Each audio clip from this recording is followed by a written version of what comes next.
E junta-se agora em estúdio Isabel Patrício, jornalista do Jornal Económico. Boa noite, seja bem-vinda ao Fala Portugal.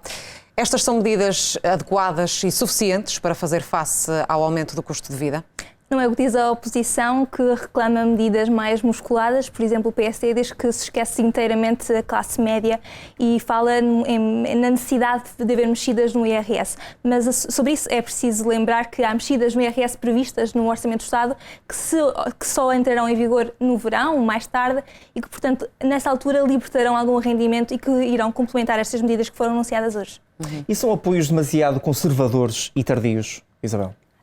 São tardios, segundo a opinião de algumas vozes. Por exemplo, os empresários dizem que a baixa do IVA é uma medida positiva, mas que chega tarde.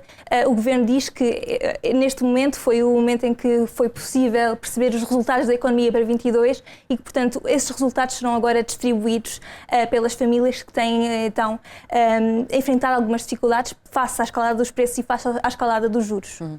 De facto, o Governo anunciou este IVA zero, mas há um acordo que ainda falta estabelecer com os parceiros. Só na próxima semana, sim. E só na próxima semana é que vamos ficar a conhecer isso.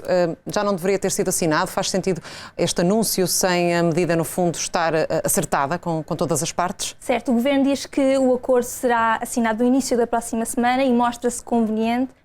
Mostra-se confiante, mas apesar disso, por exemplo, ainda ontem a Jónia Martins criticava de certa forma a maneira como este acordo está a ser conduzido, dizendo que ainda não foi ouvida.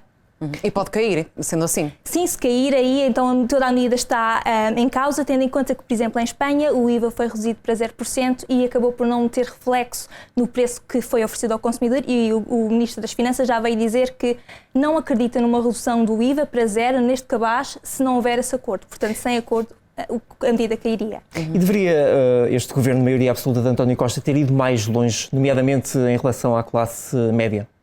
Sim, é uma possibilidade. Por exemplo, a direita é isso que reclama, tendo em conta que o Governo tem uma maioria e tem todo o apoio para o fazer. Também é isso que reclamam os ex-parceiros parlamentares, o Bloco de Esquerda e o PCP, até o PCP a pedir aumentos salariais mais robustos. E é importante notar que hoje o Governo foi questionado sobre a questão de uma eventual revisão do salário mínimo, tendo em conta que 1/4 dos trabalhadores portugueses recebe o salário mínimo, e o Governo rejeitou essa possibilidade. Quanto aos apoios à função pública, são adequados? Alguns sindicatos, a Frente Comum já veio dizer que queria mais. São apoios adequados e que, no fundo, deixam de fora aqui os trabalhadores do setor privado? Poderia também o Governo ir mais longe nesse aspecto? É importante notar que este aumento na função pública, na verdade, tem efeitos no privado, uma vez que o Governo vai ter que mudar as tabelas de retenção na fonte de IRS, que isso terá consequências também no privado, ou seja, os trabalhadores do privado terão mais algum rendimento disponível, líquido, por causa desta alteração. Além disso, o Governo decidiu aumentar o subsídio de refeição na função pública e, como consequência disso, o limite até o qual há a isenção de IRS desse subsídio de refeição vai ser alterado. O que significa que também no privado os patrões podem seguir o caminho e aumentar sem que o aumento seja taxado em sede de IRS. E a receita fiscal que o Estado perde com o IVA zero não vai ser significativa, fazer falta para os apoios? Pois, isso ainda não sabemos, uma vez que, como não há um acordo fechado, também não há ainda um impacto orçamental estimado, pelo menos que o Governo nos tenha dito. Aliás, nesta conferência de manhã, o Governo poucos detalhes quis adiantar, tanto sobre esta medida do IVA zero, como sobre o tal apoio à produção que vem em paralelo com este IVA zero. E para terminar, aqui a questão também do déficit. Fernando Medina insistiu muito ao longo da conferência na questão de que só foi possível avançar com estas medidas devido à folga orçamental que o país tem.